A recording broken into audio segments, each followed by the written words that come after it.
Jema, Jema, welcome. If we could please settle into silence and into our seats.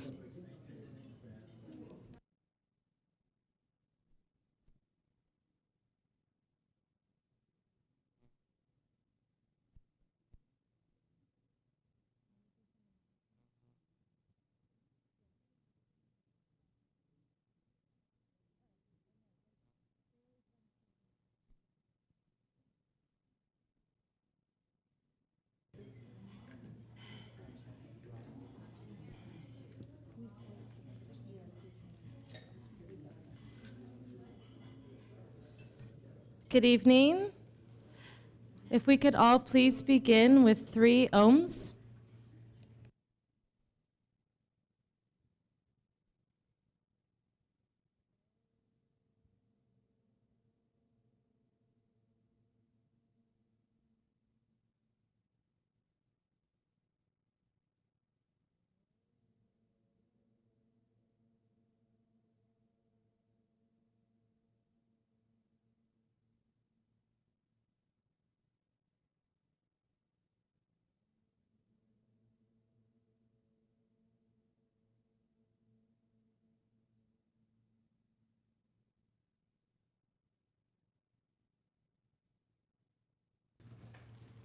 Welcome everyone to Vedika Global. It's really wonderful to see so many new faces here. We give you our warmest welcome to the Vedic Spiritual Studies program here at Vedika Global. And tonight, as many of you know, you're here for a very special treat. It's the second of 4 series on the Bhagavad Gita. So you are welcome to return to us for the next 2 classes on the Bhagavad Gita. Our schedule is online, and my name is Soumya. I'm the Satsangha coordinator here. I can answer anyone's questions. So here in the Vedic Spiritual Studies program, led by our Acharya Shunya Ji, we're really here in community. Satsangha translates to sit in truth. So we're here together as a community, sitting in truth and learning about our spiritual selves. Detaching from the mind, living more in our spirits and more in our hearts. And just wanted to give a couple of quick announcements before we get started. So our Acharya is hosting a really wonderful retreat alongside another Yogacharya, Ellen Grace O'Brien, and it's at this brand new facility right outside of Santa Cruz.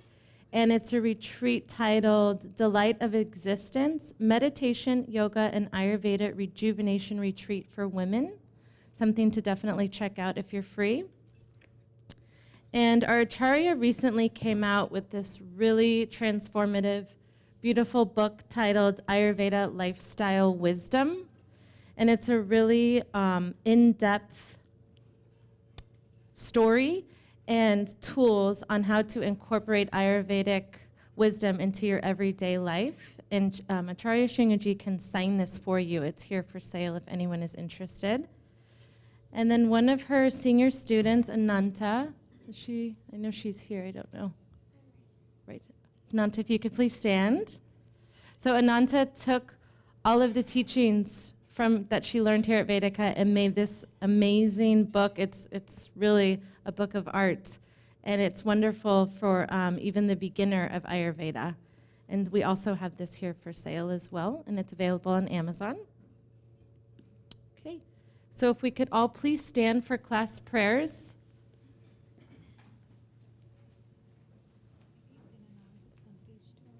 And it's on page 12.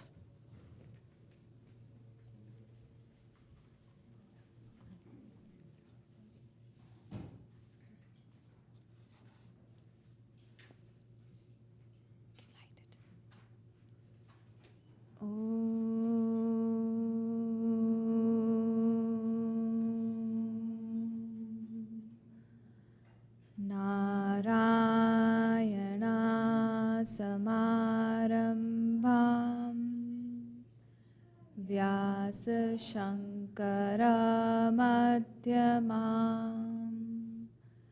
Asmadacharya Paryantam Vande Guru Paramparam.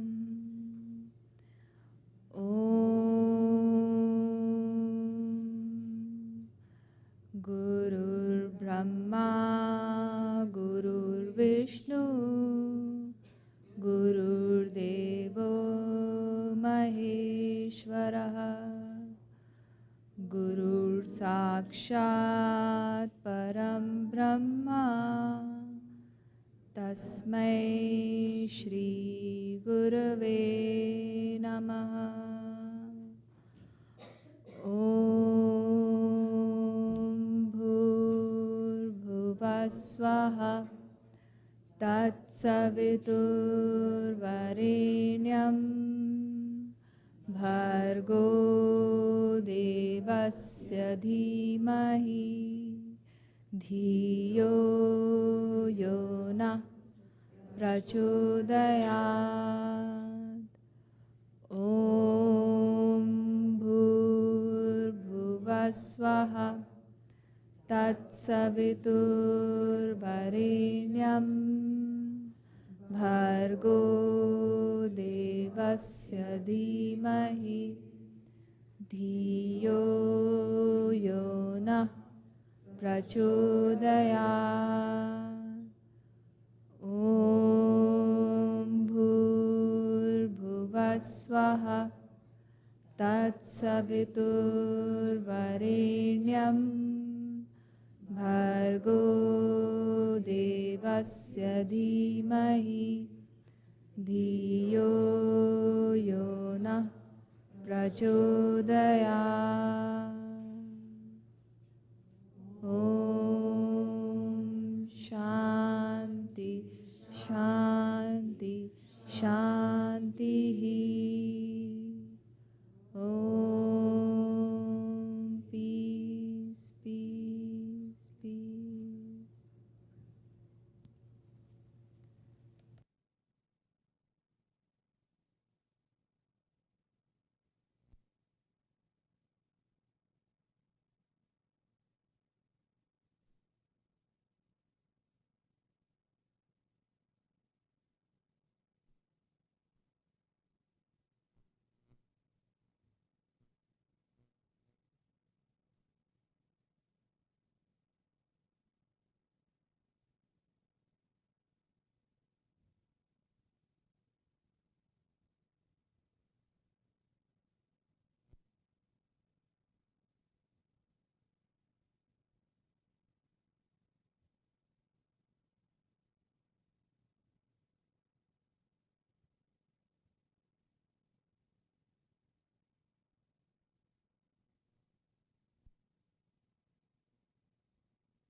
Welcome everyone.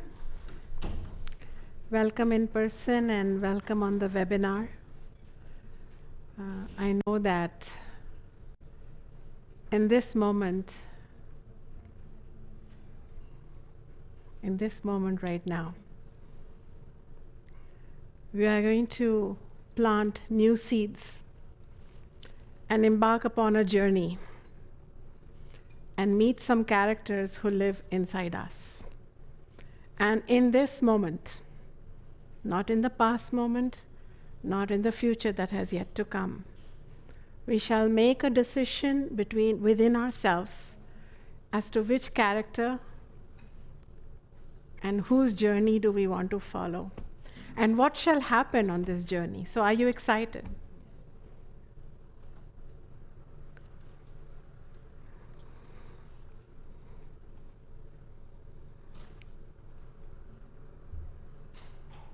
Historians have their job cut out. They like to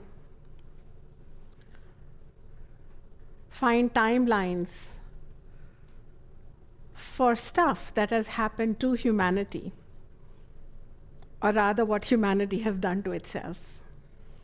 So the historians are very kind, and they keep up with our amazing acts of stupidity, as well as acts of enlightenment and greatness and courage. However, I want to tell you that the Bhagavad Gita is probably timeless, and we shall leave it that way. And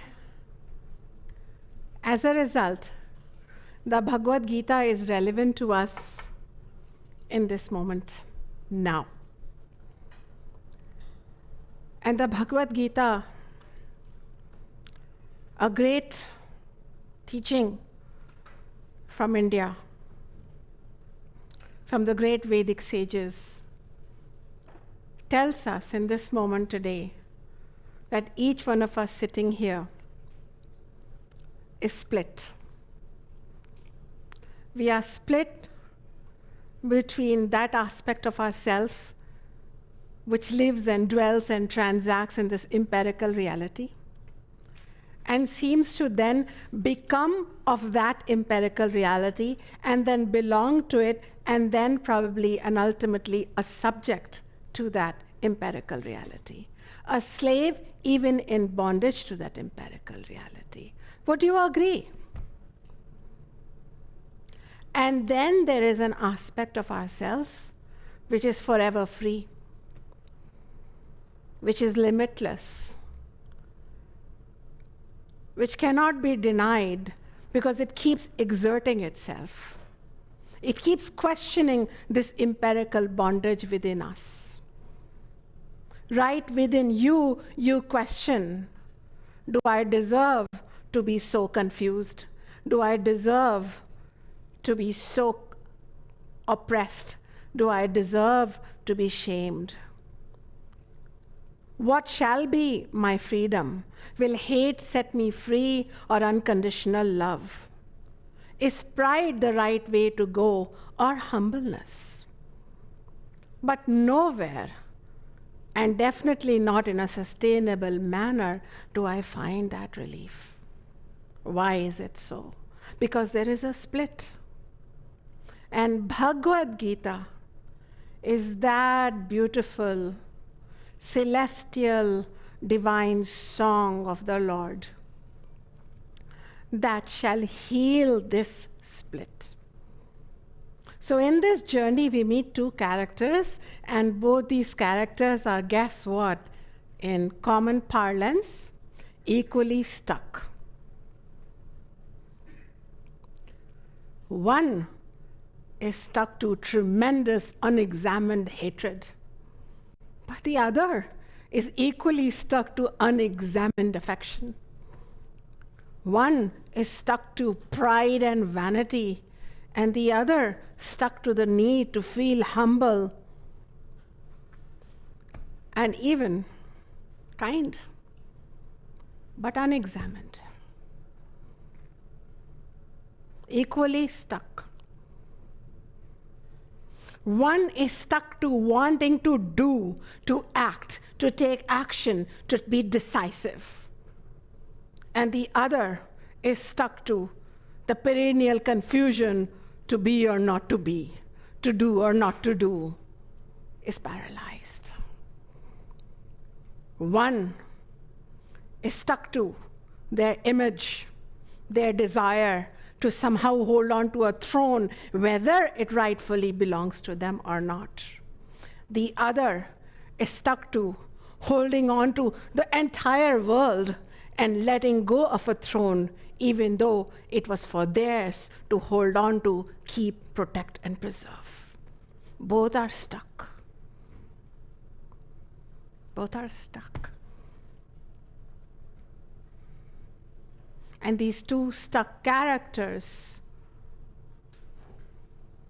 we are going to explore today, because they come by interesting names. The one who is stuck into hatred, cunningness, manipulation, power games, and a grabbing tendency to women, to power, to lust, to money, to material things, is known as Duryodhana. And the one who is stuck to family and elders and traditions and affection and the burden of carrying this whole world onto his own shoulders is Arjuna. Naturally, we will all vote for Arjuna. I mean, yeah. After all, we fancy ourselves to be noble-hearted spiritual seekers. That's a good choice. Actually, both these characters are in serious need of help. And this is a very unique situation, because most religions tell us it's enough to be good. If you're noble, check, you're religious. If you're pious, you're good. If you take care of your family, you are good. If you worry about the world, you are good. But only Bhagavad Gita says, if all of that is coming from an unexamined space, if all of that is happening from an unconscious place, then my dear Arjuna, you are stuck. Gotcha. So let's take off those caps of I am holier than thou. Let us begin from the beginning. Let us own these two characters who dwell within us in our own being. Have you, tell me, experienced for no reason anger and hatred and envy at somebody else's rise and glory? Yes or no? Nobody shall look at you. Yes. And have you felt fear, paralysis, confusion, and blame and guilt just because you had to stand up for yourself and the whole world was telling you you should stand up for yourself? God came and told you you should stand up for yourself, but you couldn't because you were feeling this unnecessary affection for the one who abused you. Yes? This is the human dilemma. This is the human dilemma. And there was this one great teaching, the one and only, known as the Bhagavad Gita, that begins thus. It opens like this. It opens to us to not only recognize the Arjuna within us, the hero within us, who shall ultimately move along and find a mentor and a guide and a teacher, but also to accept the Duryodhana within us. And when this split is healed, we shall find much amazing potential that was awaiting our discovery. So the Bhagavad Gita is a self-discovery process. And we do have to acquaint ourselves with these characters without shame or guilt. And then find a way to find another self within us, the God self within us, the transcendent self within us, the highest self within us. So therefore, the Bhagavad Gita is a great poem of 700 verses. It is sometimes explained as a great philosophy.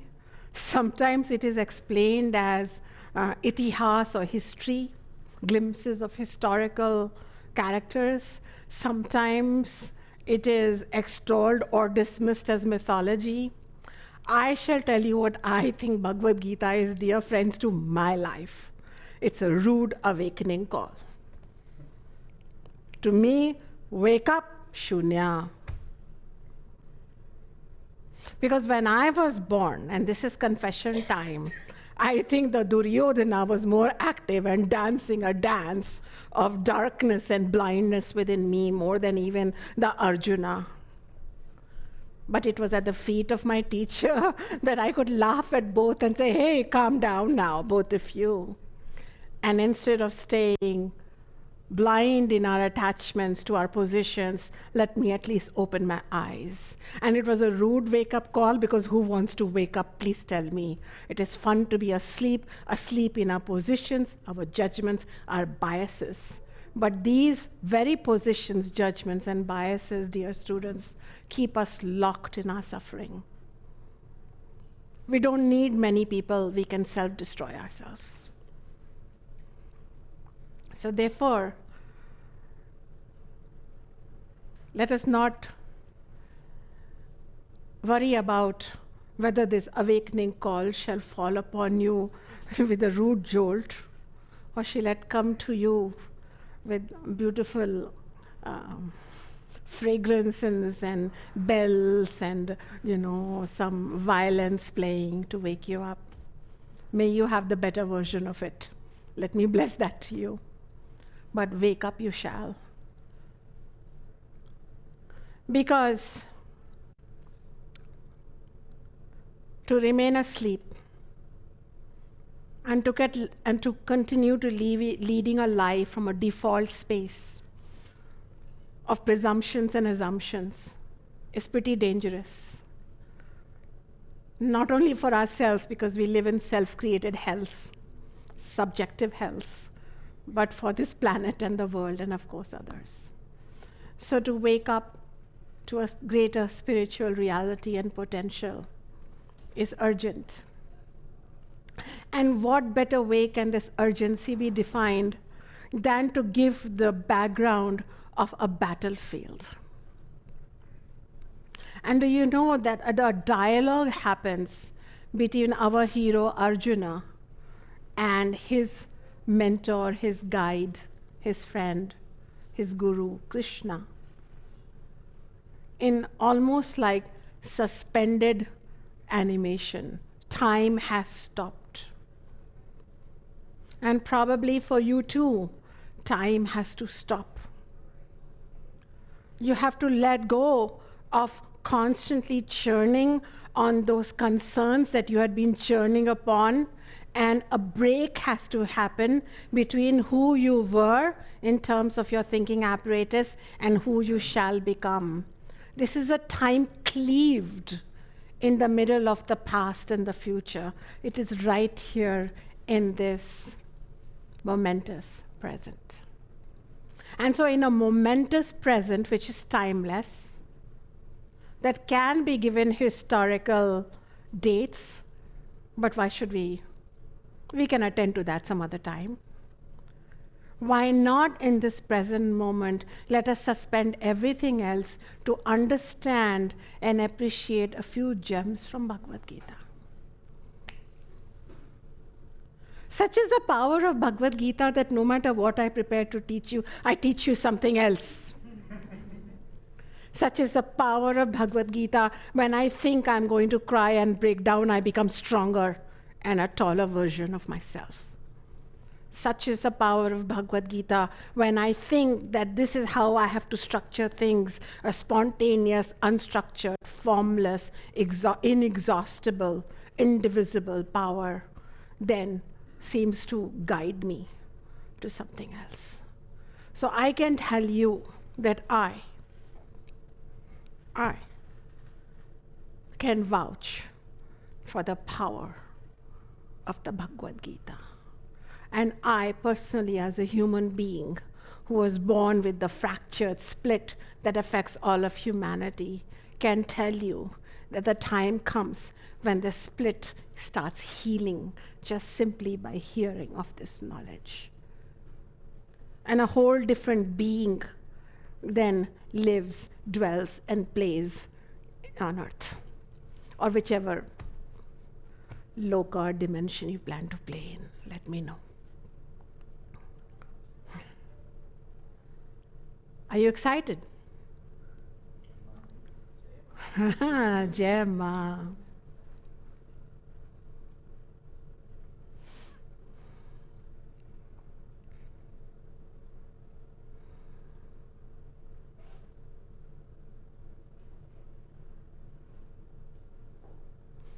Some beings are unteachable. They cannot be taught. Bhagavad Gita clarifies that. So you might realize after this class that you're unteachable, or you might figure out you're teachable. Probably you are teachable because you have voluntarily come to listen to a discourse. So we have these two cousins, Arjuna, the hero, and Duryodhana, the villain. And both of them are prince, and they are engaged in a battle for a throne, the throne of Hastinapur.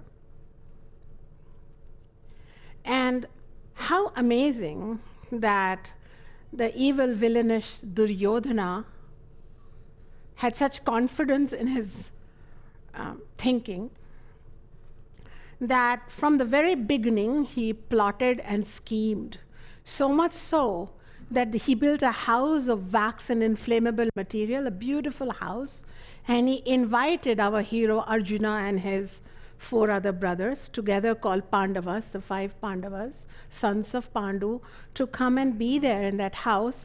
You know what he planned to do? He planned to put a matchstick to that house. He wanted to kill his brothers, his cousins. He had come to that level because he didn't want any opposition, anyone claiming the throne, which was rightfully belonging to Arjuna's elder brother. He would have ascended the throne, Yudhishthira. So it belonged to the 5 brothers and their elder brother.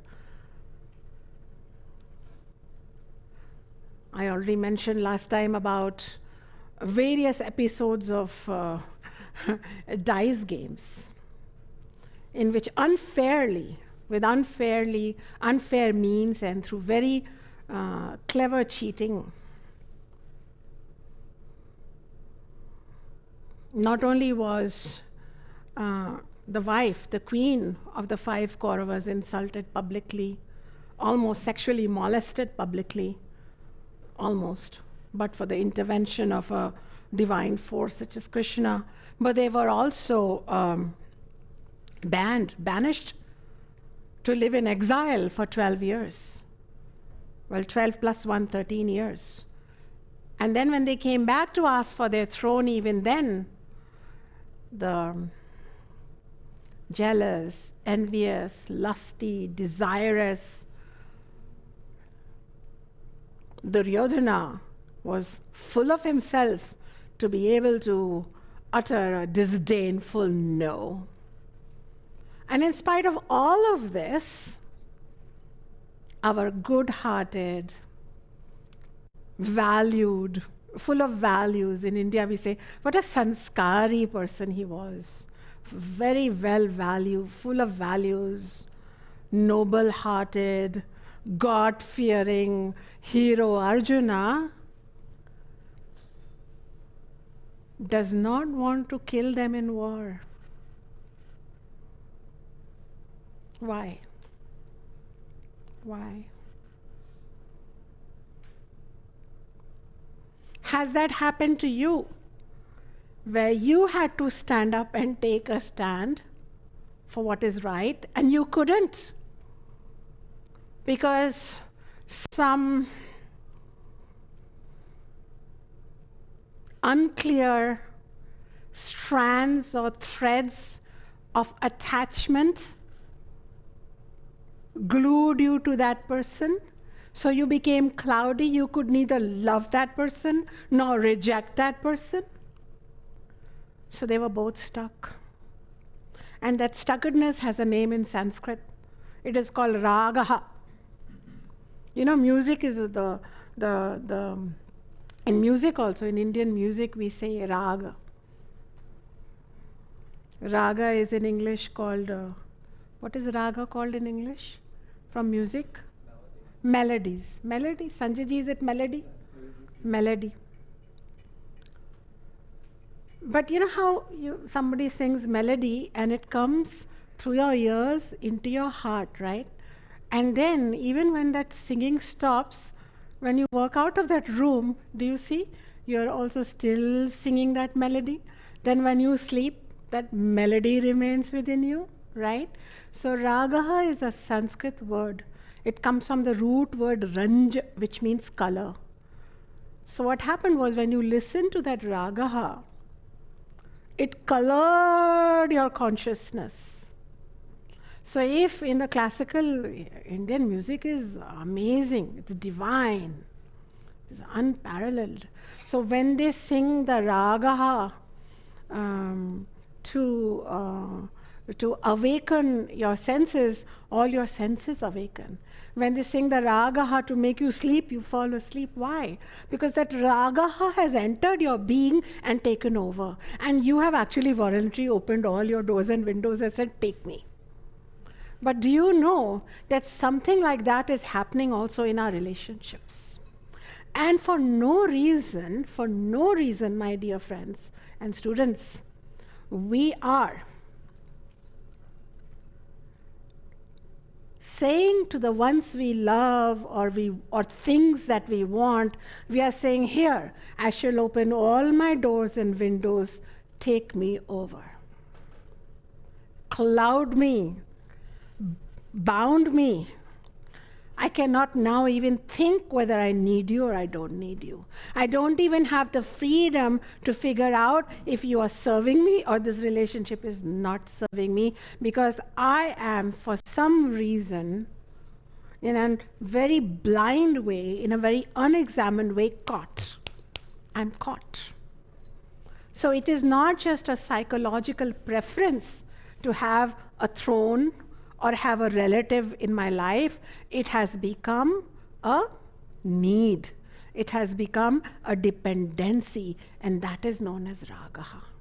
So Duryodhana, the villainous cousin, his ragaha was for even that part of the kingdom called Indraprastha that had been given to Arjuna, and Arjuna would have lived in peace. He said, okay, I don't want the entire kingdom. I'll be happy even with this smaller part of the kingdom called Indraprastha. I want that too. I want it. If I don't have it, I shall not live in peace. It came to this level that our hero said, okay, give me 5 villages, I shall make peace with it. But Arjuna's ragaha for even those 5 villages was so much, he was willing to go to war and put the whole planet through such a huge war that is unthought of. Okay. And our Arjuna's raga was that though I have a cousin and his 99 other brothers who treat me in such a way, and yet I cannot kill him. I cannot go to war with him, because after all, we have grown up together. After all, what I see in the opposite army are my own grandfather, my own uncles, my own other brothers, my own relatives.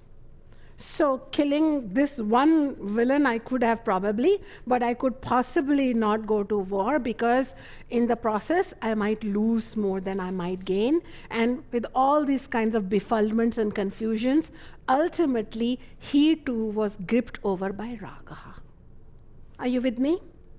And after ragaha takes over, we are not clear-thinking people, are we? And after that, what began was shokaha, or suffering, and krodaha, anger. Why me? Why should I lose something? Self-pity and righteous anger. which ultimately led to the full-blown mental symptom called moha or moha. And moha can be described as delusion, but I shall like to call it the fool's anger, the fool's affection, the fool's loyalty, the fool's love, and even the fool's dharma, where we think we're doing the right thing, but it's only the fool's version of the right thing. Has that happened to us? Where we were so caught up in the love or hatred of something that it triggered all kinds of emotions within us, such as suffering, pity, self-pity, and anger. And then ultimately, it led to a very confused relationship with that object.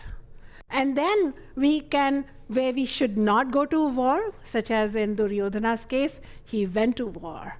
And in Arjuna's case, where he should have stood up for himself, he did not stand up for himself. So every time when we have abused, when we should not have, there's no reason for abuse. When we abused, we were Duryodhana. And when we took abuse, we were Arjuna. Sit with that.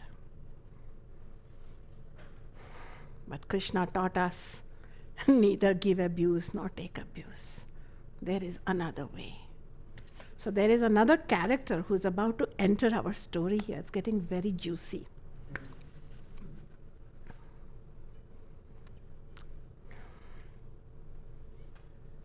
But before he comes in, let's explore further. You know, these two characters are almost like propensities within us. These are like traits within us. And basically, Bhagavad Gita, the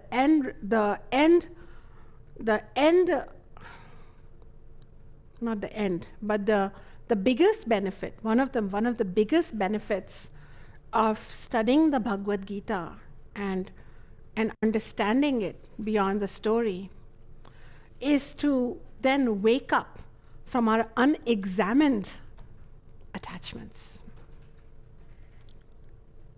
So we saw that both of them started out with unexamined attachments, but one of them, Arjuna,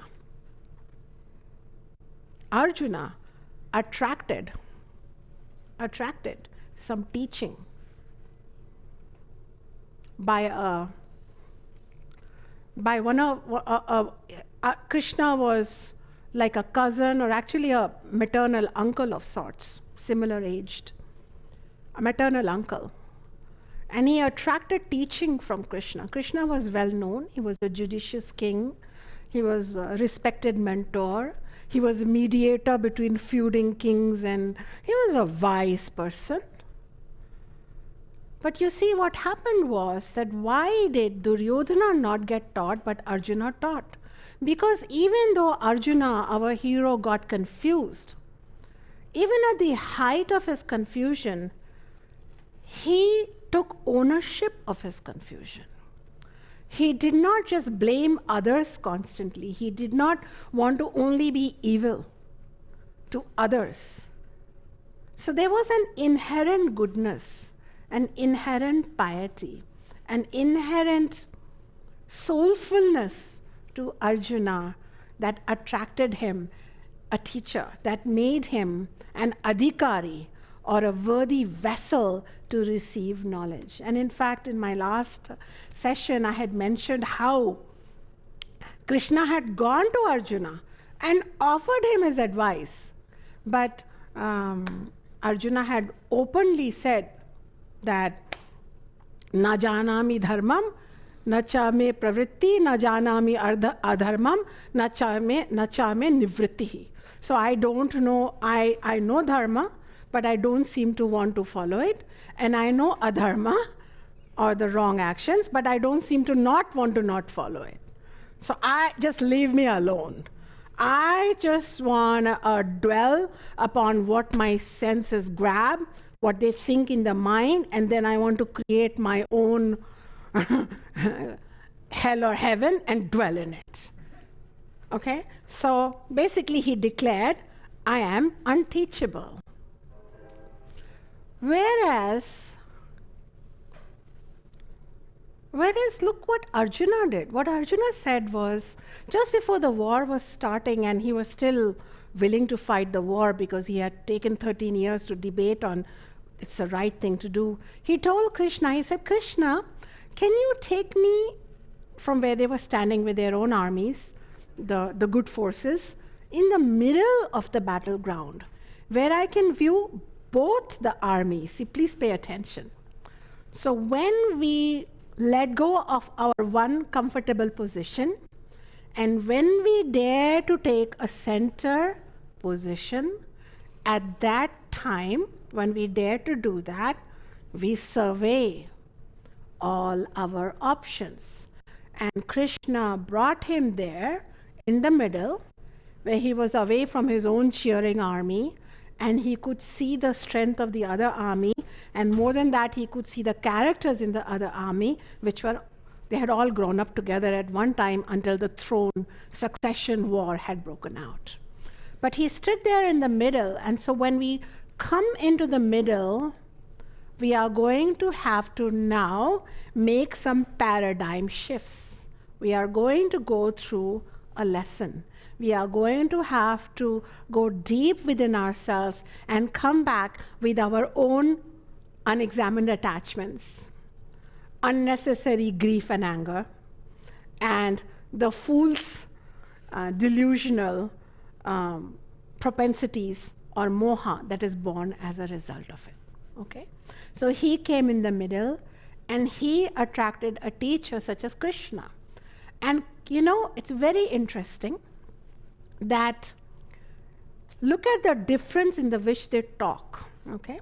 So in chapter 1 itself, in the opening scene, which I shall go verse by verse in the group that goes forward with me, but in the chapter 1 and in the verse 3 itself, the scene opens, the Bhagavad Gita opens, and it begins with Duryodhana. In the third, he looks at Duryodhana, the evil cousin, looks at the vast army of the Kauravas and the strength of the 5 brothers, the invincible warriors, such as Arjuna, Bhima, so he gets a little terrified, because he was being pompous, and he wanted to, oh yeah, we'll go to war, and yeah, you come get the throne from me if you dare to, and I shall fight you, and it's full of all kinds of posturing. But interestingly, when we have sinned, a part of us knows we have sinned, and that makes us a coward deep inside. We are fearful. So what he does is, when he surveys the vast army of the 5 Kaurava brothers, he gets nervous. I'm sorry to interrupt. Not the 5 Kauravas, the 5 Pandavas. The 5 Pandavas, thank you. When he looked at the vast army of the 5 Pandava, the good brothers, he walks to their common archery teacher. They had a common archery teacher known as Dronacharya, Acharya Drona. And Acharya Drona had taught very faithfully, very beautifully, the art and skill of archery to both the sets of cousins. How had he known that one day he would have to take sides? And he had not taken sides because he was evil. He had taken sides because he belonged to a kingdom that was supporting the evil prince Duryodhana. So he was just there doing his dharma, his duty. So when he sees the powerful army, he gets nervous, and he walks up to his archery guru, to their common archery guru, and look how he talks. So he says, Pashyatam Panduputranam Acharya Mahatim Chamum Vyunam Dupadaputrena Tava Shishyena Dhimata Tava Shishyena Dhimata. So here's how he talks. He said, did you see? Did you see what a vast army has been assembled by your intelligent student, the son of Drupada, who has become the commander-in-chief of the 5 Pandu cousins, which in essence was saying, way to go, Guruji. Did you know no better than to teach that Drupada's son, archery back in 20 years ago? Because did you know no better that one day he'll be standing against us? Class act, Guru. Great, way to go. So this is how he was censoring his guru. He chose the fight. He built up the war. He called for the war cry. He was bloodthirsty. He had almost molested Pandu's queen, Draupadi. He's the one who was lusting for what did not belong to him. He could not find satisfaction within him. And then when he gets nervous, he wants to put the blame. Is that not what we do? But then look at how he crosses the limit. He goes and puts the blame on his guru.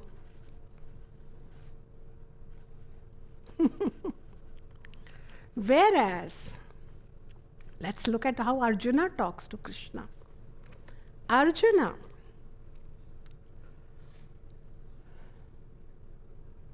gets confused when he sees his grandfather and his guru. He says, I would rather let go of this kingdom. I would rather than being the ruler of this earth, I should rather retire in a hermitage. I would rather give up the throne than to kill them, than to hurt them, with one has nurtured me through blood and the other through knowledge. What shall I gain? And such talk he has. And finally, he says to Krishna in the next chapter, chapter 2, verse 7, he says, I have understood that though we are friendly, because they were up till now friendly, we are not friends. You are superior to me in knowledge. Let me be your disciple. Because you can be friends with somebody who is equal in your knowledge. But I am inferior to in knowledge. I am confused. I have karpanya dosha, which means I have confused I have covered up my power, my knowledge, my capacity with smallness and fear. I have collapsed. I have a collapsed being right now. So out of compassion, can you teach me, please? Can you please teach me? And he uses the word, may I be your shishya. Shishya means disciple. So he actually converts a friend into a guru. So he promotes Krishna, who was being his charioteer and advisor, to a mentor. The mentor then becomes his guru. The guru then transforms into Vishnu, avatar, Lord. And then Vishnu reveals Brahman, absolute, nameless, formless reality. So due to Arjuna's willingness to accept, I am faint-hearted, his transparency, I need help, I am confused. And even his affection, which muddled him, but did not convert him into a demonic being. He is an adhikari, he receives the teaching. Do you see how subtle these lessons are? This is not a book which says this is what happens, this is what happens. This is the interpretations of the Bhagavad Gita. And actually Krishna's teachings begin from chapter 2, the 18 chapters of Bhagavad Gita, verse 11. So many great commentaries on the Bhagavad Gita, spiritual commentaries, including by Adi Shankaracharya, really begin from chapter 2, verse 11. But I believe that this chapter 1 is very important, and many others also believe it. And I love teaching from this chapter itself, because this is where we meet Duryodhana and Arjuna. And then we are introduced to Krishna, who was at first being the charioteer. He was just driving the chariot of Krishna. How can I help Krishna? How can I help Duryodhana? Their common relative said. And Duryodhana, he had material eyes, material ambitions, material dreams, material aspirations. And he said, can I have your army? Can I have your horses? Can I have your elephants? Can I have your swords? Can I have your treasure? Krishna said, take it. And so too, we do that too. Even when we go to our God, sometimes we say, can I have a Mercedes? Material eyes, a material hole in their soul to be filled with material power. And what does Arjuna seek? Arjuna seeks human support, love, guidance, a friend, a guide at best. Who knew he would find a guru, God, and supreme in that same being? And he said, can I have you by my side? Krishna. So somewhere a student who is teachable knows it. They are inborn with that propensity as to what do they value. Many of you have shown up here to value the teachings of Bhagavad Gita, to listen to it, to give yourself an opportunity to fill yourselves with non-material but spiritual treasures. You could have left important jobs, important money-making opportunities. So somewhere a student makes a choice, and then they live with that choice.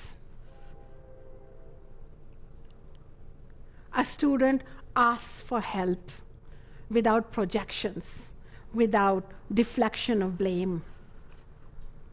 And a student comes with vinay, comes with humbleness, and says, please take me as a disciple and teach me with your compassion. From your compassion, you teach me. So he elicited Krishna's compassion.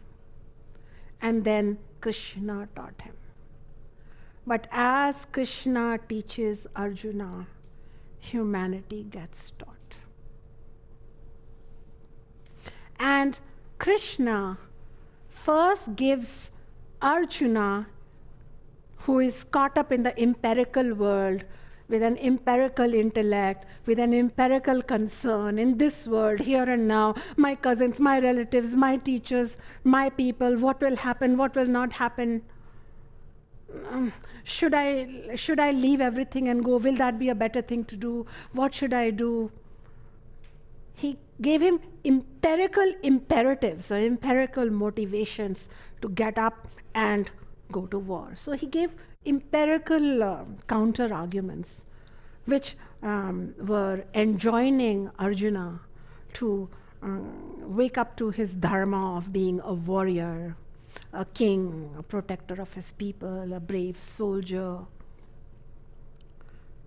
And that is what a teacher does in the beginning. A teacher says, wake up, you have hands, you have legs, you need not beg, you can work, you can have self-esteem, you can have respect, you need not be dependent on others. Doesn't a teacher, if you've had a teacher, first they give you empirical strength. And then, so the teacher, in the first 6 chapters, through the science of Karma Yoga, Krishna teaches Arjuna in that suspended time when nothing else was happening but this teaching. Krishna teaches Arjuna about the right attitude to hold within themselves as a soldier, as a warrior, as somebody who has to go to work, and the right action to take. So the whole science of Karma Yoga unfolds in chapter 1 to 6. So it's an empirical teaching. It is a here and now teaching. But when I read it, and I'm an acharya, I'm a teacher, I'm also a mother, okay? I'm also a citizen of this country who pays taxes, Well, at least my partner pays the taxes and I sign it where he tells me to. Those teachings come in handy. Because if I do not have the right attitude towards engaging in this world through my actions, I can get overwhelmed, tired, fatigued, irritated, and feeling selfish and broken down. But I started learning about karma yoga and two kinds of mega attitudes that I can have while engaging in this world through my actions. And what are those two mega attitudes that Lord Krishna taught right here in Bhagavad Gita? So he says that when you do any work, whether you're cooking for your son, whether you're teaching your students, whatever work you are doing, you do it with Ishvara Arpana Buddhi, which means you do it as if you are making an offering into the Supreme. Totality. It's a joyful offering.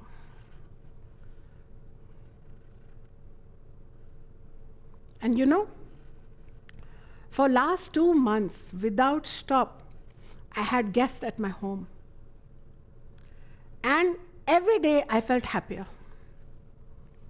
Every day I felt stronger. Every day I've completed all my work. You know why? Because everything I did for them was not for them. Everything I did, it was my joyful bouquet of offering into the totality, divine totality.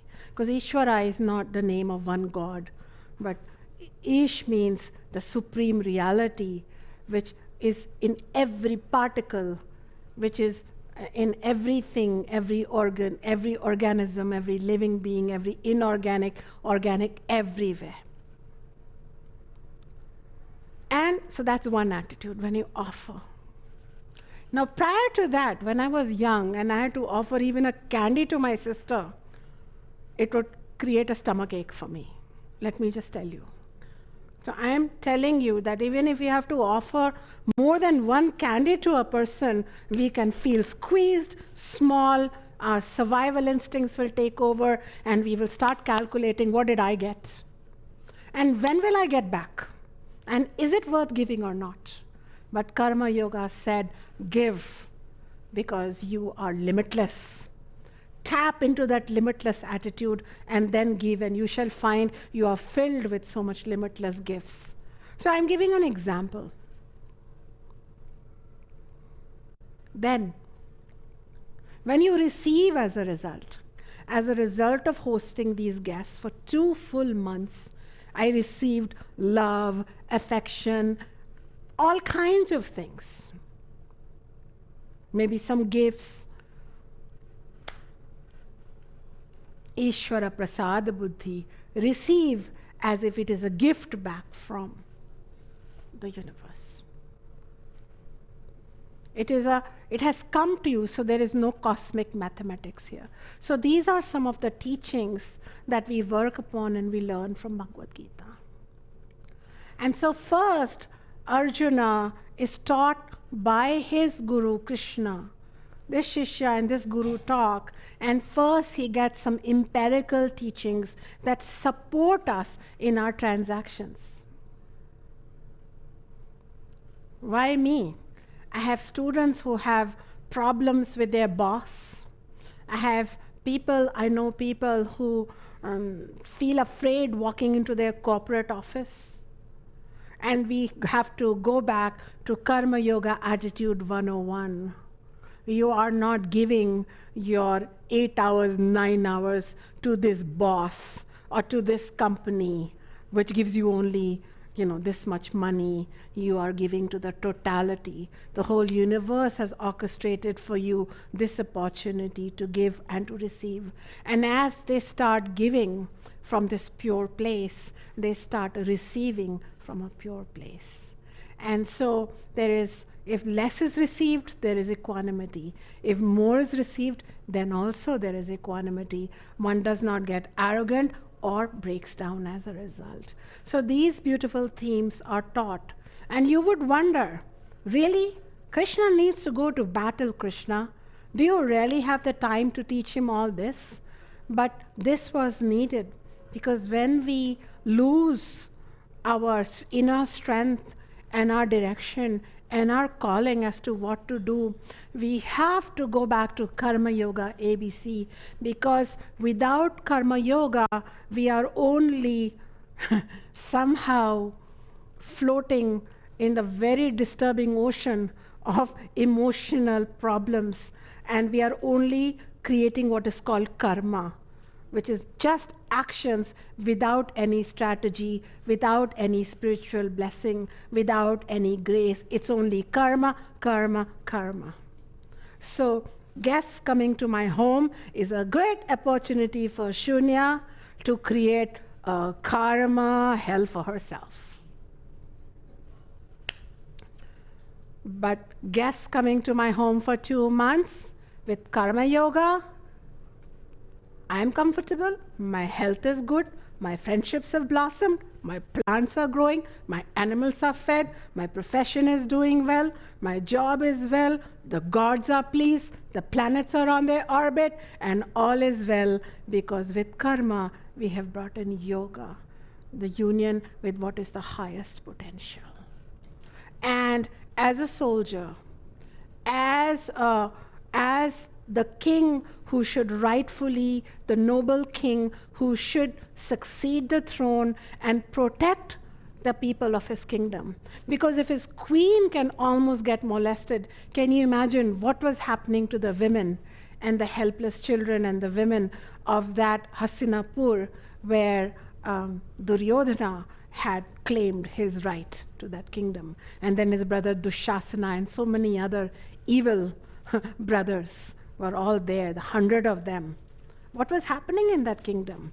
It was time that Arjuna did not calculate me and mine and what's going to happen to me. He had to move in saying, I am doing this, I'm going to do my duty, and I will offer my best. What shall happen is now for Ishvara, or that supreme reality will bring back to me. You see? So he had to detach from the right action. After that, Krishna takes him beyond the empirical plane.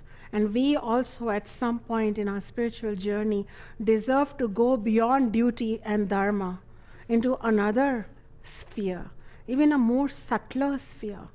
And it is the sphere of the invisible self. There is a God self which is lying latent within each one of us. And Krishna says that once we discover that self, then we shall attend to the empirical problems. These problems will become minor from this absolute plane. So the microcosm of our day-to-day world, relationships, confusions, doubts, they all become elevated. They become alleviated. They become alleviated. Well, remember, English is my second language, but for Krishna helping me right now here. So, become alleviated. And so this higher plane, Krishna could have just stopped there. But Krishna keeps taking us along a journey and introduces us to the concept of self, why self-realization is important, and the methods to self-realize. So the methods to self-realize come in the middle section, which is from chapter 7 onwards to 12. And in this, we study the teachings of Bhakti Yoga, also Upasana Yoga, meditation, devotion, surrender, how to focus our own mind so that it doesn't distract us from experiencing ourselves, etc. So the methods are taught here. So we, who are also now Arjunas, actually receiving teachings from Krishna via Arjuna, we too learn these methods and become more calm, and we also become more supported, more held, because we are now living in a more focused journey, which is more inwards rather than outwards and distracted and disturbed. And finally, in the last 6 chapters, we are given the greatest and the final knowledge of Jnana Yoga, or the teachings of the self, listening to which we awaken completely and fully and irreversibly. There is no fear of falling asleep, because Jnanam is the knowledge of our own Supreme Self, which is one with God, and listening to that knowledge and contemplating upon it and practicing it in our day-to-day life, in our emotional challenges, it relieves us of all sorrow. So Jnanam is that, or Brahma Vidya is that knowledge which relieves us from human sorrow. So the final teaching comes in the form of the final 6 chapters. And so therefore, one who was unteachable and the other who was not only teachable, but he became a willing, deep, ongoing, earnest student, and the journey began all the way from chapter 2. Verse 11, Krishna starts speaking, and he does the maximum speaking in the Bhagavad Gita. And ultimately, the initial disturbance of Arjuna is addressed and resolved at the end. And Arjuna says, I am now ready to do my duty, which is go to war. When I was a child, and when we don't know Bhagavad Gita, we think that Bhagavad Gita is about going to war. How many of you believed in that? Anyone? No? Wow, amazing. Well, when you're a child, you think Bhagavad Gita is about, Krishna saying, come on, pick up your Gandiv and go to war. So I had heard this and I thought it's about going to war. But really what it's about is doing the right thing at the right time after due understanding and examination. And if that means going to war, then not losing our courage and our inner understanding, and actually then going to war and coming through victorious. How many of you do you feel have a day-to-day war in your own life today? Please tell me. Then this war is an allegory. This war is an allegory. It is symbolic. And all of it is symbolic. If you look at those 5 brothers also, let's look at their names actually, So let me just see if I followed my story or I completely went away from it.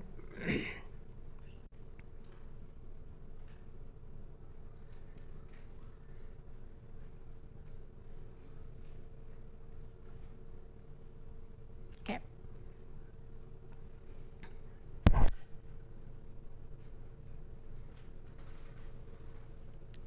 The 5 brothers, they are also symbolic.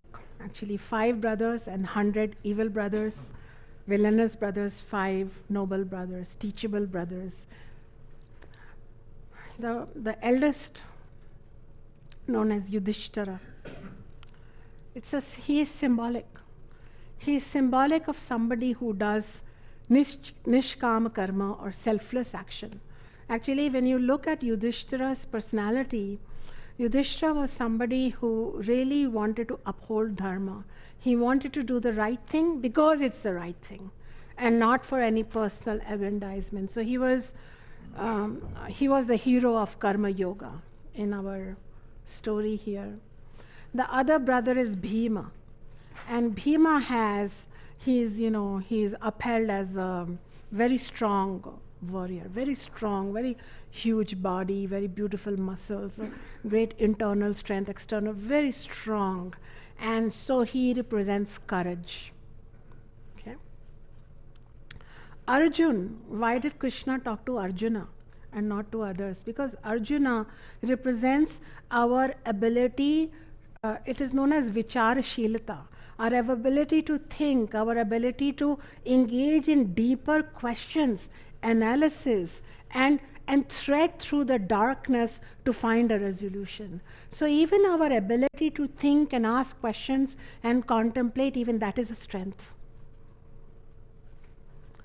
Then Nakul, Nakul means one who does not go through akulta or agitation.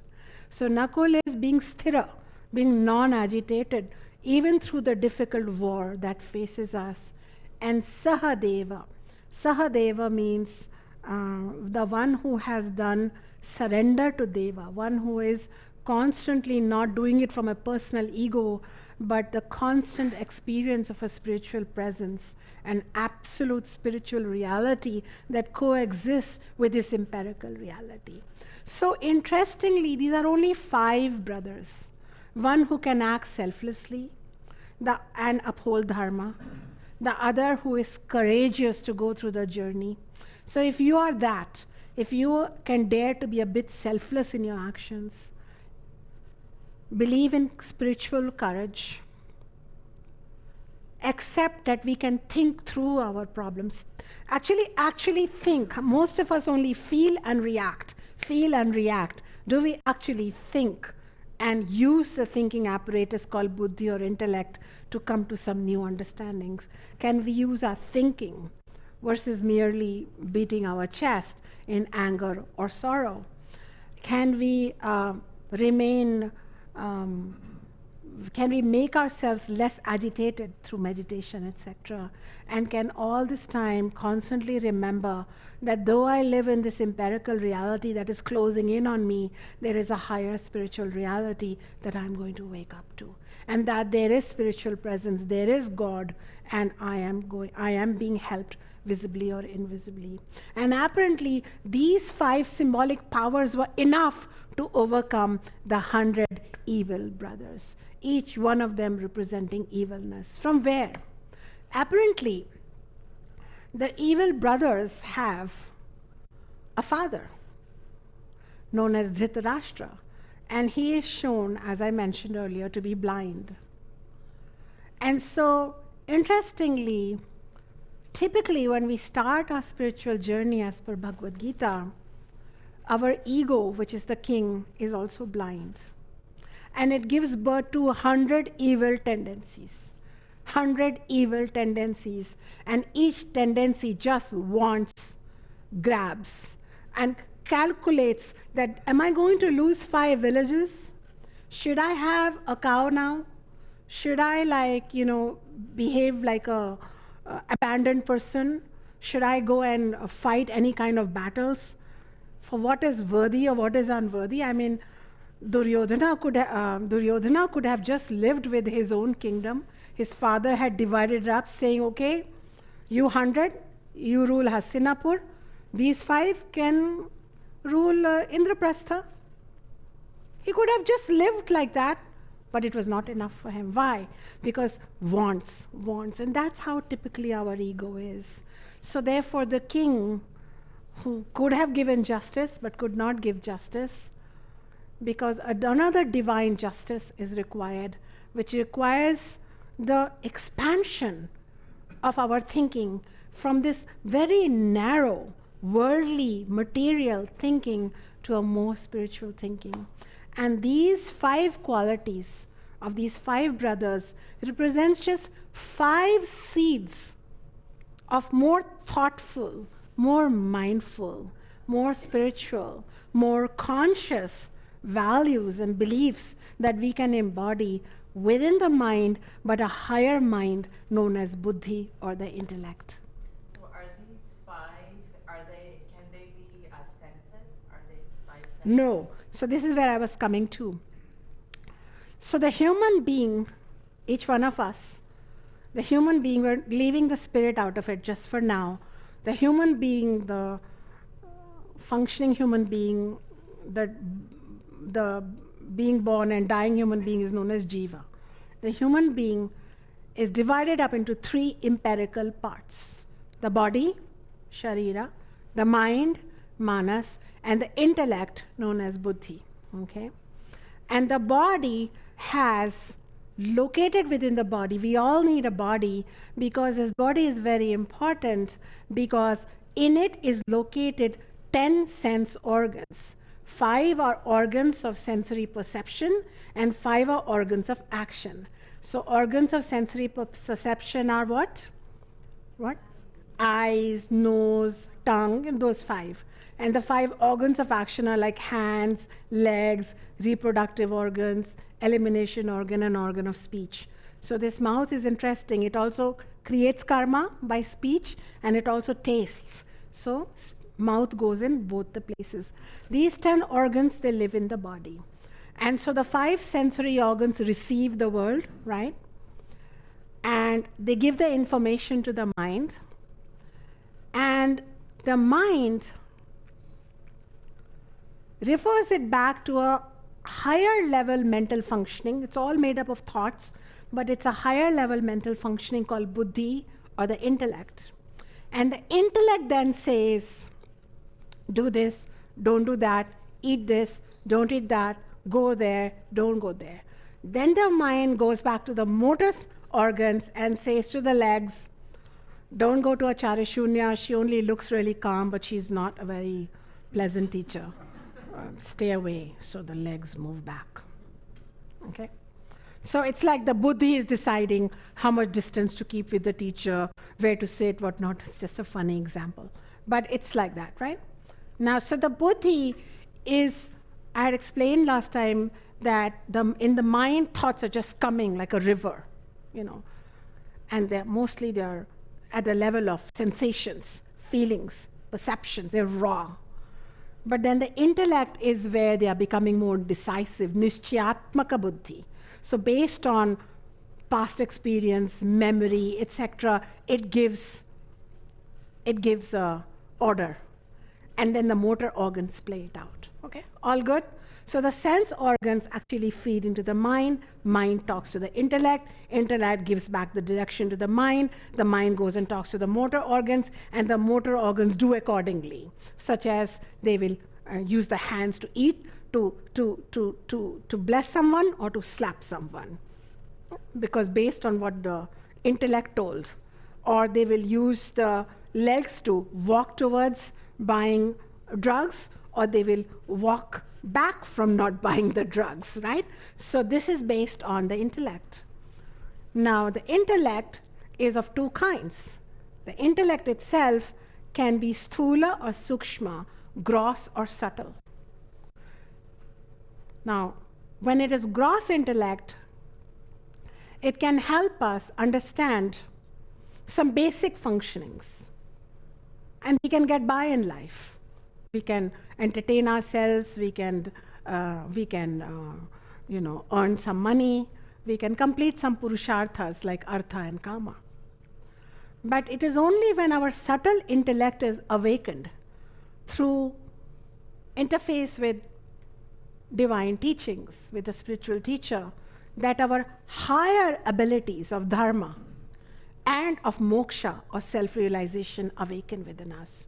Most of the time, unfortunately though, as it begins with Duryodhana, do you think Duryodhana had any intellect working for him?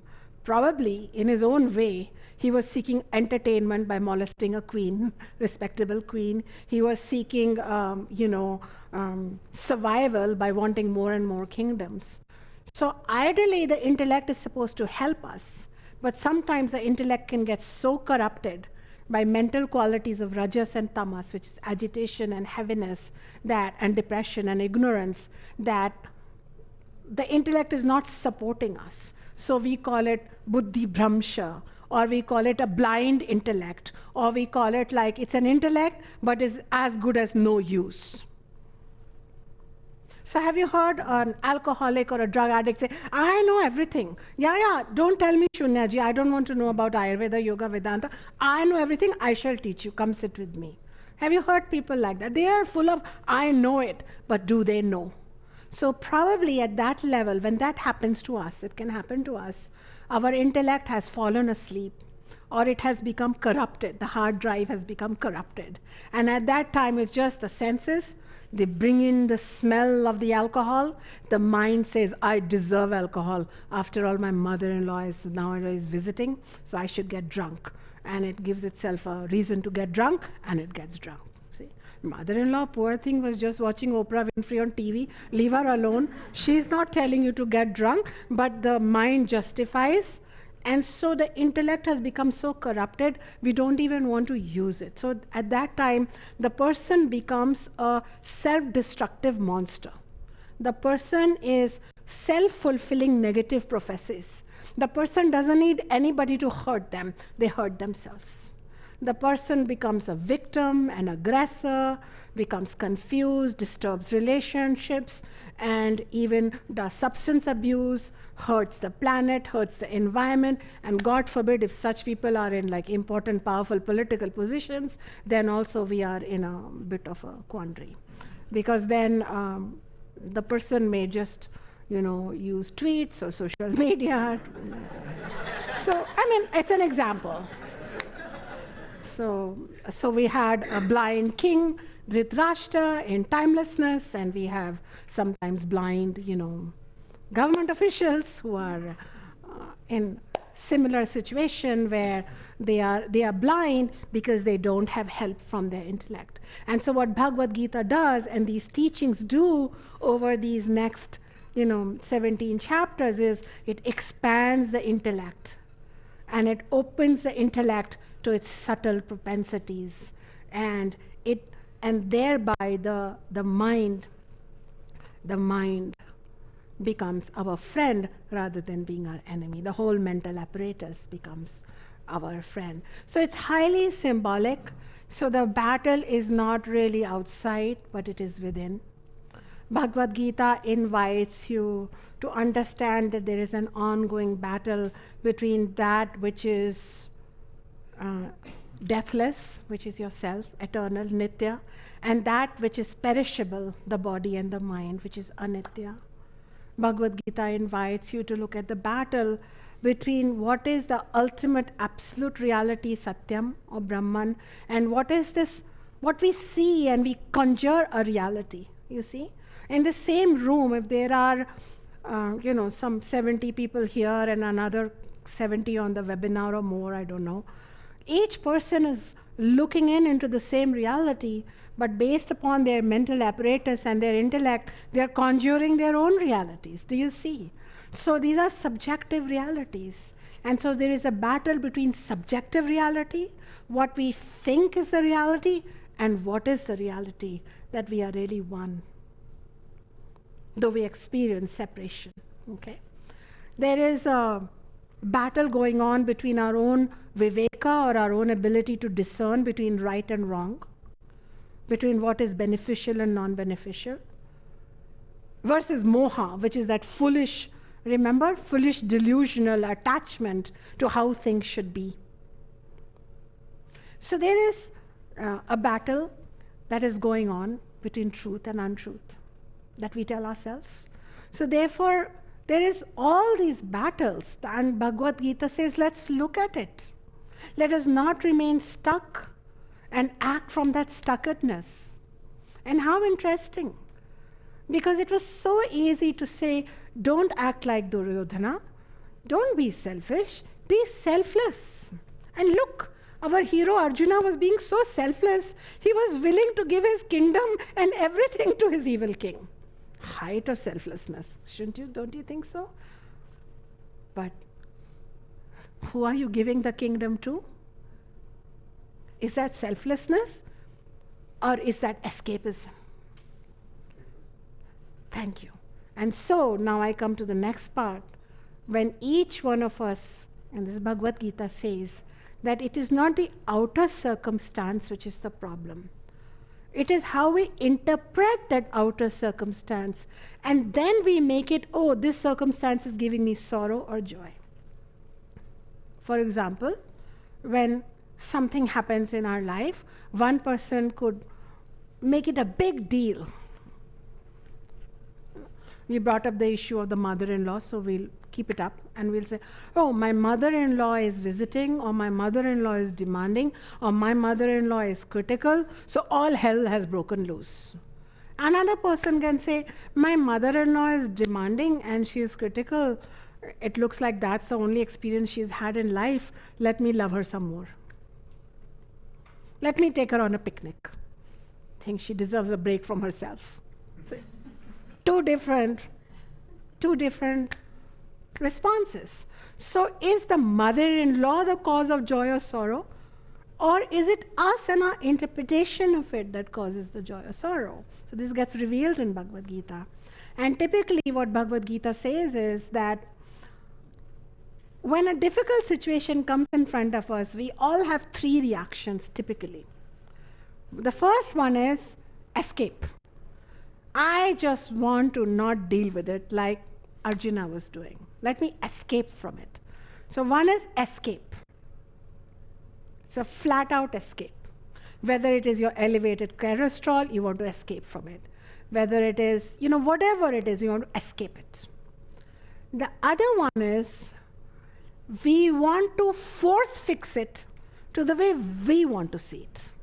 So we will lose all our health and our well-being in trying to contort it. So we had an image of a mother-in-law from a story we had read of this, this mother-in-law who kind of, walked 6 inches above the earth, and she came and said, "Thank you for marrying my daughter." And, and all of that unimaginable mother-in-law. And we had this imagination. So now we're going to take the mother-in-law we have and just force fit her to be this. Do you see that? So we spend all our time manipulating what is real in the present moment, because it's almost like boxing, but we're losing our energy, disturbing our doshas, disturbing our ojas in the process. Okay.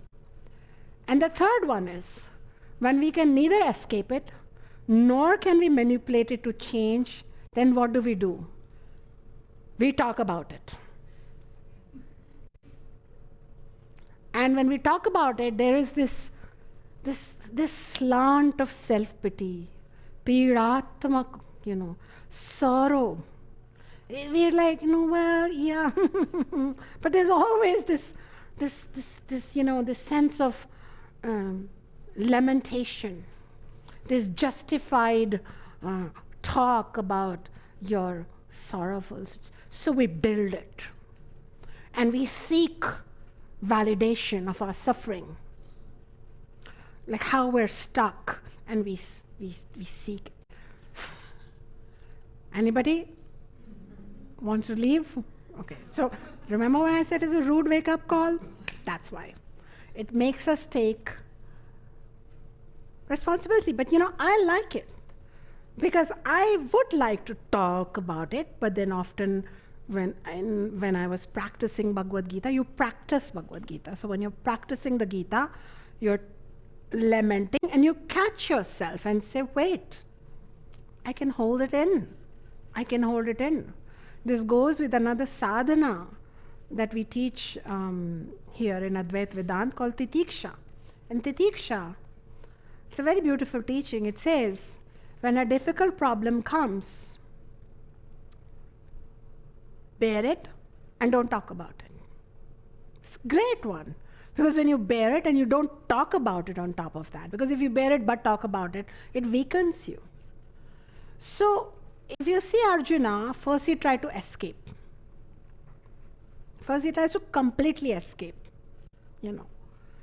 Then he tries to fix it. We will discuss this in chapter as we go verse by verse. Then he tries to change how it looks. He starts doing what's called as plea bargaining around it. And then finally he gets into just a lament. Why me? Why do I have to kill my grandfather and my guru in that? Why me? Why do I have to deal with this? So he just starts lamenting. So all three things are there. But then what Krishna says is, look, these are your three default options. But here, let me pick you up from your stuck, empirical, scared space and show you who you really are.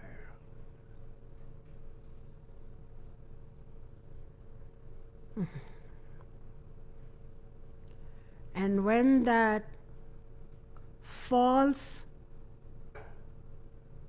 substanceless smallness that has befallen each one of us is revealed to us. When I realize I need not be ashamed, I am not ashamed. When I realize I need not be apologetic for who I am, that I am not apologetic. So when I am revealed the frivolousness of the indulgence of my smallness and my real nature that is inexhaustibly big. In fact, it is not only big, but it is one with the absolute reality, Brahman. And in fact, in Chandogya Upanishad, there's a whole teaching of Tat Tvamasi. Tat means that. Tvam means you. Asi means are. You are that. You is equal to that. That is equal to you. It ends with that. So we begin with this good-hearted, noble-hearted being crushed by his own blood relatives, slowly finding that they are not his relatives. This story of my relatives, your relatives, they're all stories. When he went to that level of bigness, then he realized that these are all characters. There is only one God everywhere. And suppose, I remember my teacher telling me, suppose Shunya, God comes to you and gives you a hard time. It's still God. All he wants you to say is stand up for yourself and say, don't do it. Don't be scared of God.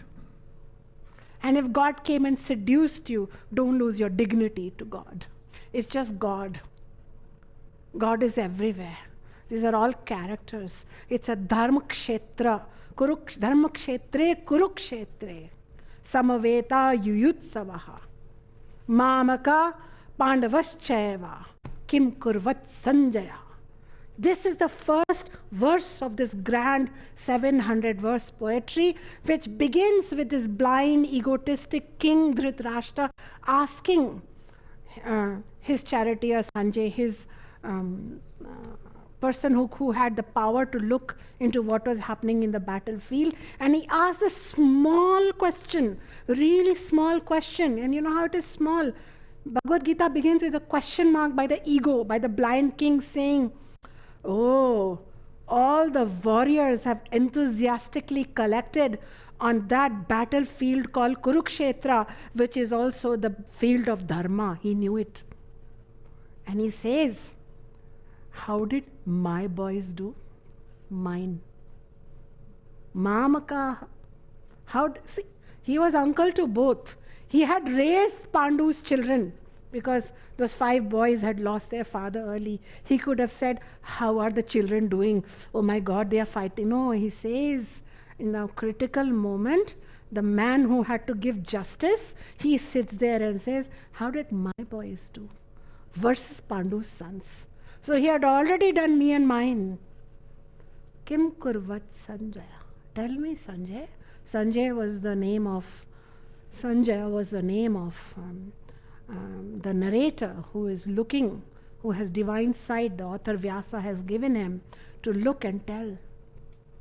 So such a small, it starts with this one verse this blind king gets and asks, and then Sanjaya tells the story, and Sanjaya Uvacha, and he tells the story, and in which Arjuna Uvacha, Arjuna talks, then Bhagavan Uvacha, Krishna talks.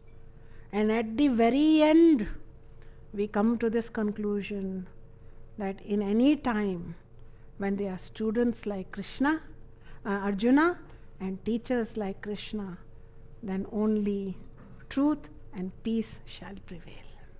Because as long as this parampara, a tradition of a discourse that does not leave us small from where we began, but expands us and opens us to our potential, and makes us take the ultimate responsibility, not just the responsibility for my grandfather and my uncle, but it makes us take the ultimate responsibility for the protection of Satyam and Dharma in this universe. Then we become free to act. And we can do that once we recognize that we may have relatives, etc., but we are not of them. This is all what is known as Leela. It has all been pre-manufactured. It is a setup. And what happens is we get lost in that setup. I, as a teacher itself right now, can get lost in the setup of my students, not my students, senior students, junior students, and all kinds of teacher politics can begin right here.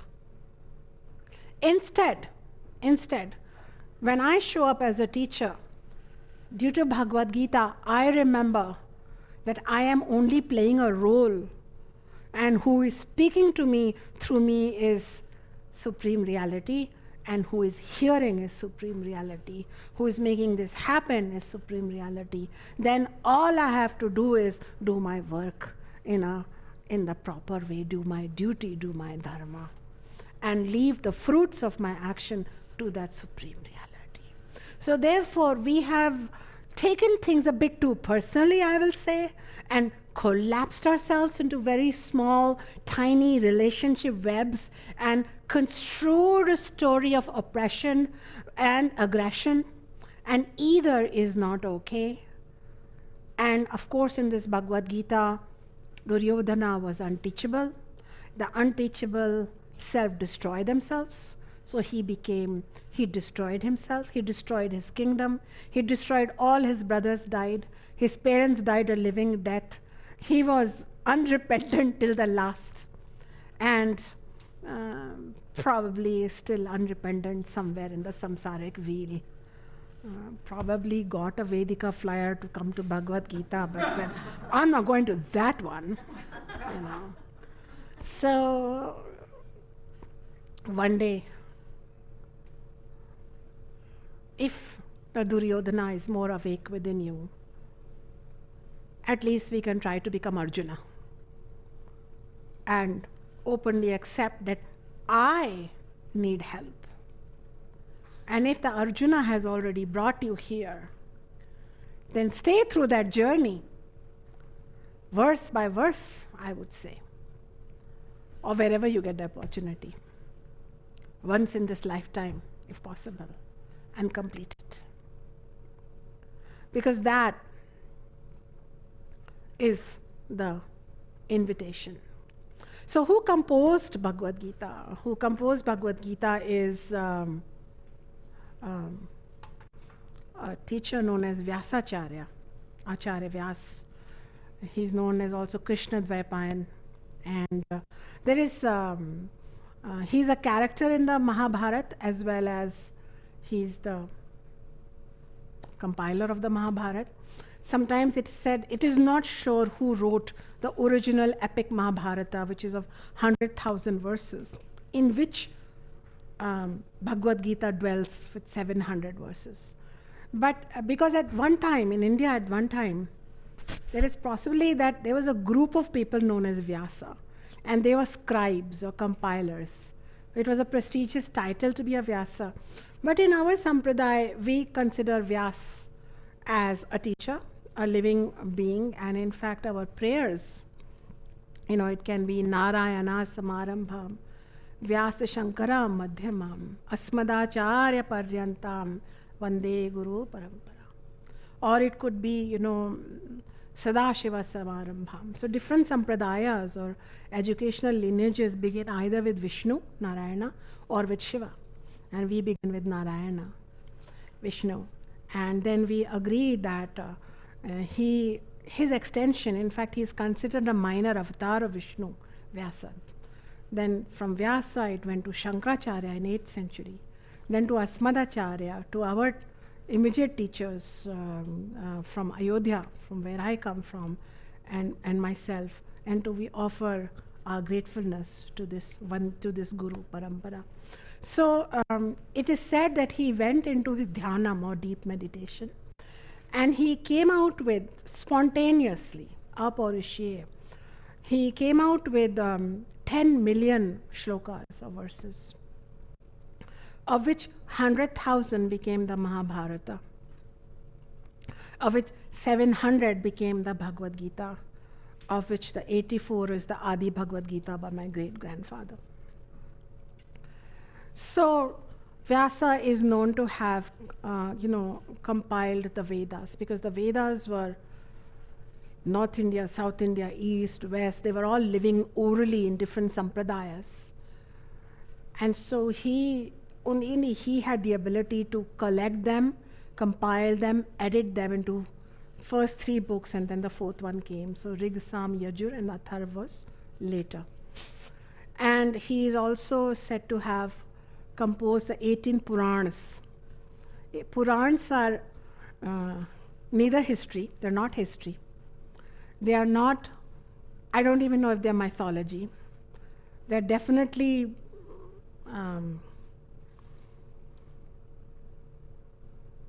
awakening stories for the common person. Because I'm sure when Vyasa compiled the Vedas, it was, elite can understand the Vedas, intellectual elites. So the Purans were for the common person. Okay? So they are living stories, I would say. There is another Brahma Sutra, which one Rishi Badrayan is supposed to have composed, which we believe, but some say that Vyasacharya composed that also. So the Upanishads, which are the last portion of the Vedas, the Brahma Sutras, and the Bhagavad Gita, okay, 700 verses. These 3 are considered Prasthanatraya, or the main classic tradition teaching Vedanta, Advaita Vedanta. These are 3 main bodies, okay. And Mahabharata itself, the story of 100,000 verses, and Ramayana, which is the story of the prince of Ayodhya and how he overcame the evil king Ravana and established the victory of good over evil. These 2 stories, they are considered, they are spiritual teachings, spiritual stories with deep philosophy. They are considered smriti, or what is recalled, as well as itihasa. They carry semi-historical value. But the Bhagavad Gita, which is contained inside the Mahabharata, is considered an original Shruti, which means this is not history, this is not a story, this is the living teaching originally transferred to the rishis, which appeared to the rishis from the Lord within, in a sahaj way, in a natural way, without effort. Okay, are you understanding? So where does this Bhagavad Gita live? Okay, so I mentioned that there are 18 Purans, okay, of which the 3rd Puran is known as the Brahma Puran. Okay, in the Brahma Puran, somewhere in the middle section, 100,000 verses of the Mahabharata lives. Okay, the Mahabharata is divided into 18 sections called Parvas, Parva. And in the 6th Parva, which is called Bhishma Parva, from chapter 25 to 42, these 700 verses live. So it actually has a location, okay? And this is only the 700 verses, okay? So it is important. It's important to know, hey, where does this come from? Because in a Vedic school such as ours, we only study what is the authentic Shastra or the authentic scriptures.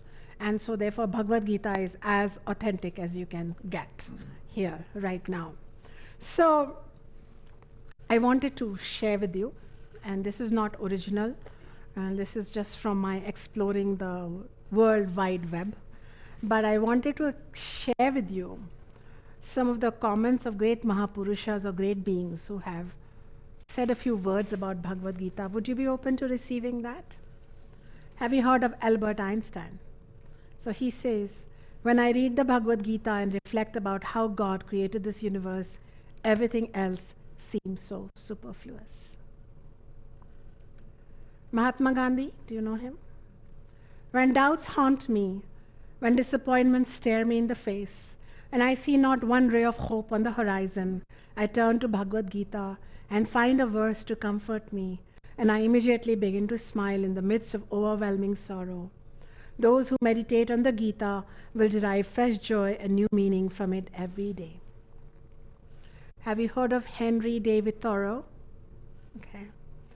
Am I pronouncing his name correctly? Yes. In the morning, I bathe my intellect in the stupendous and cosmogonal philosophy of the Bhagavad Gita. In, in, um, in comparison with which our modern world and its literature seem puny and trivial. Have you heard of Sri Aurobindo? He says, the Bhagavad Gita is a true scripture of the human race, a living creation rather than a book, with a new message for every age and a new meaning for every civilization. Have you heard of Hermann Hesse? Have you read his book, The Siddhartha? Otherwise, you must. The marvel of the Bhagavad Gita is its truly beautiful revelation of life's wisdom, which enables philosophy to blossom into religion. Have you heard of Ralph Waldo Emerson? You must have. I owed a magnificent day to the Bhagavad Gita. It was the first of books. It was as if an empire spoke to us, nothing small or unworthy, but large, serene, consistent, the voice of an old intelligence, which in another age and climate had pondered and thus disposed of the same questions which exercise us today. Have you heard of Rudolf Steiner, Waldorf school people? Okay.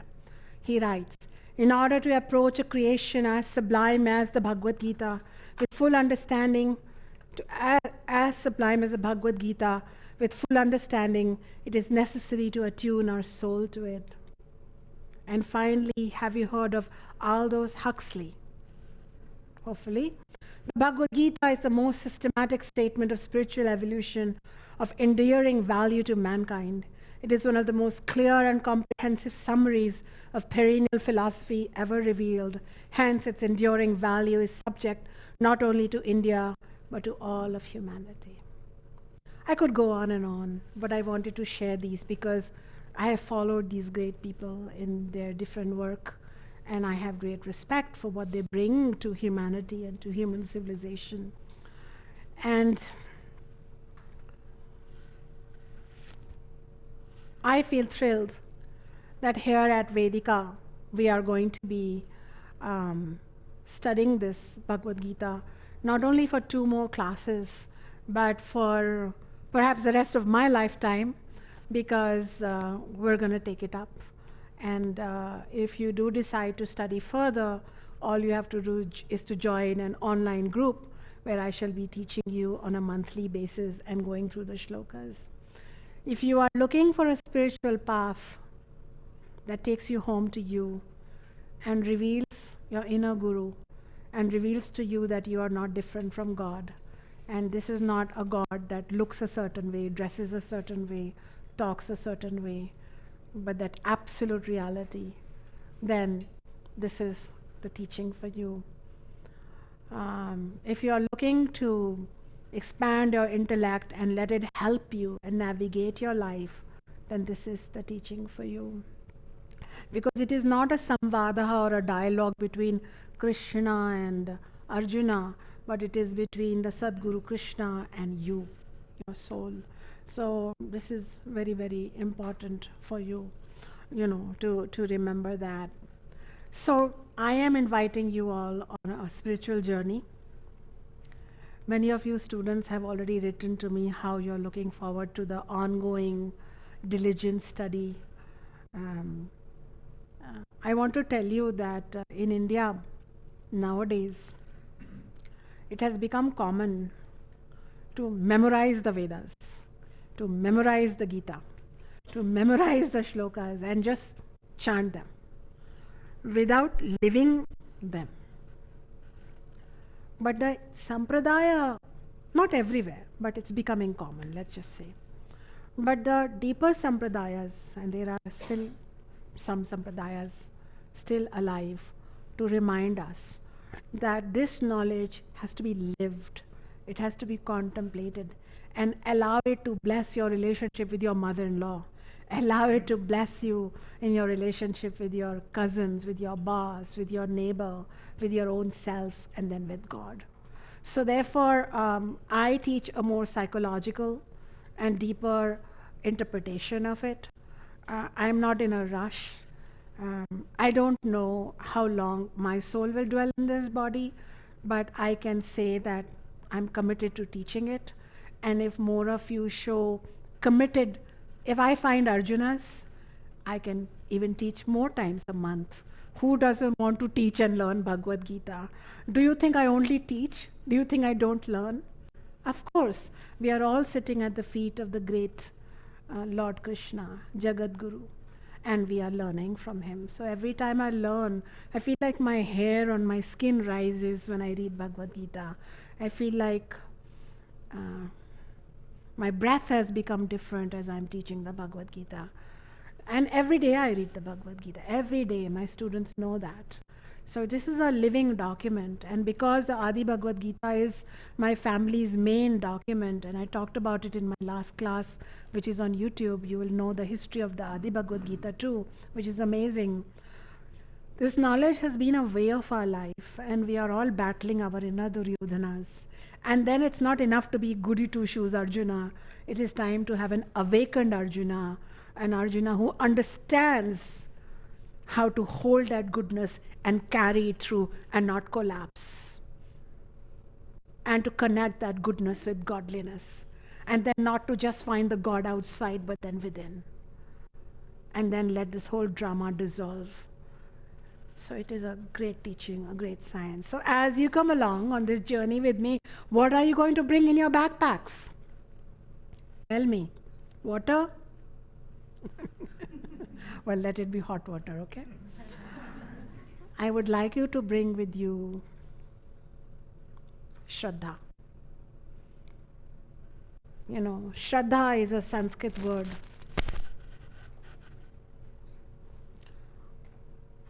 When you come to me and Bhagavad Gita, be aware that there will be the death and destruction of some Duryodhanas within you, some old attachments, some old belief systems that don't serve you. And as you practice some of this learning, as it comes back to you and then you practice it, you shall have more and more trust and faith in this. But at least when you start, bring a functional faith. Start with that. And then let Bhagavad Gita earn your faith all the way. Just bring an open-mindedness to it. The Hindus are an envious lot because this is their religious book. They are very lucky. This is the book that the Hindus recite every day. Many live it. It is their highest value system. But you can see, and you shall find out, that this is not just a Hindu granth. This is humanity's granth, humanity's scripture, because it teaches us how to really enjoy our humanhood and how to really make choices that resound through this universe, you know. So, so if you're coming with me, come with Shraddha, come with joy, come with new enthusiasm, come with utsaha, you know, prasannata. Prasanna is a state. Prasanna atma. You know, prasanna, that word, it's a happy within yourself state. Like the cat got the cream and now she's smiling. So I want you to come with prasanna chitta. And you might already be engaged in battles. So you don't have to say, Shunyaji, can I talk to you for 5 minutes about a certain battle? Remember, it's all in suspended animation. All the battles have gone to the margins. They're all just like, you know, figures of wax. While you change your conditioning and understanding, and you break open that small cast of sorrow and fear, and you grow and grow and grow.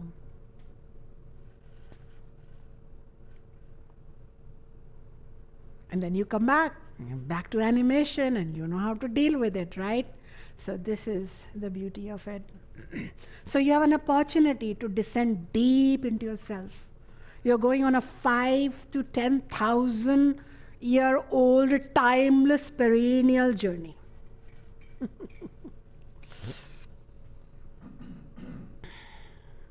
I experience joy in the thought of teaching it to you. So,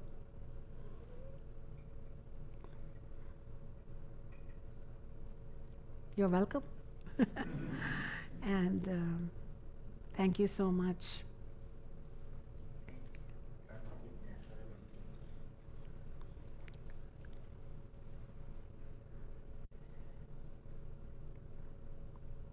So every time I open the Bhagavad Gita at night,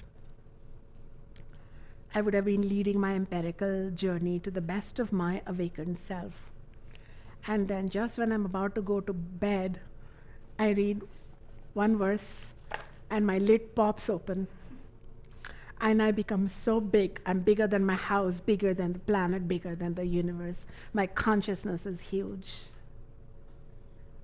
And then I put little Shunya to bed. And I look after the world. You know, this Bhagavad Gita is a great srota, a channel into the divine. So bring on anything Duryodhana in you, lay it on the table. Bring on your Arjuna in you, lay it on the table. And let Krishna do his work. And that's how it is. Okay, enough of magical talk. Let's get real. Tattvamasi, you are that. We always end with a beautiful mantra, which we shall go line by line, because I want the new students to learn it. So the old students should not chant with me. Wait for me to chant, then you chant, okay? So I will chant, then you chant. Okay? And we'll say Om once together.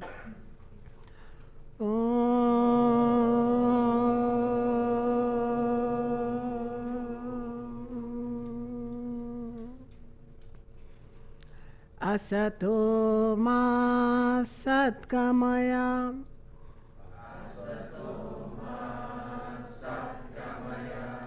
Tamaso ma jyotirgamaya.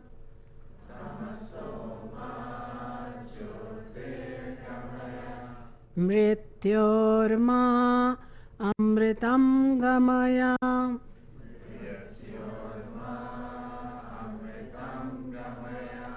Om Shanti Shanti Shanti. Om Shanti Shanti Shanti. Om peace, peace, peace.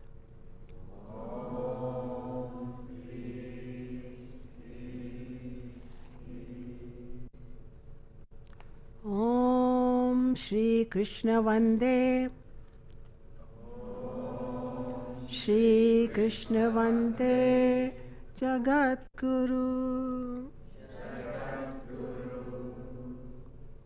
So we are recognizing Krishna as a teacher for all beings in various stages of transformation. Even that original Duryodhana lost somewhere, because we all need the teacher to teach us how to live, how to grow, how to thrive, and how to recognize our own true self. So we are grateful to him. Thank you for joining me tonight.